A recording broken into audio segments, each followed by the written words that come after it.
yangi qonun chiqibdi O'zbekistonda. Men o'zim sug'urta qilsam, men respublikadan tashqariga chiqib bilamanmi degan savollarni berib turibdilar. Kelinglar, shu narsalarga javob topamiz. O'zbekiston Respublikasi qonunchiligidan shuningdek qonun ishlab chiqildi va amaliyotda qo'llanyapti.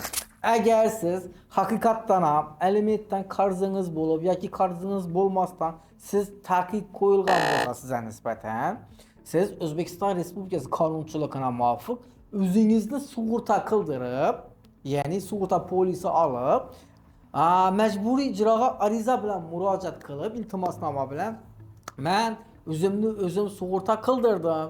Ya'ni bundan keyin men alimentni respublikadan tashqariga chiqib ketgan taqdirimda to'lamasam, meni pulimni sug'urta kompaniyasi men uchun kafil bo'lib to'lab boradi bonini. Men bemalol respublikadan tashqariga chiqib borib kelib yurish huquqina egaman. Men o'zimni kafilim sifatida sug'urta kompaniyani qo'yib qo'yatirman deb murojaat qilish orqali siz o'zingizga qo'yilgan cheklovni oldirishingiz mumkin. Agar siz buning to'liq ma'lumotga ega bo'lmagan bo'lsangiz, bizning profilimizga obuna bo'ling, Telegram kanalimizga o'ting, to'liq ma'lumotni olib olasiz.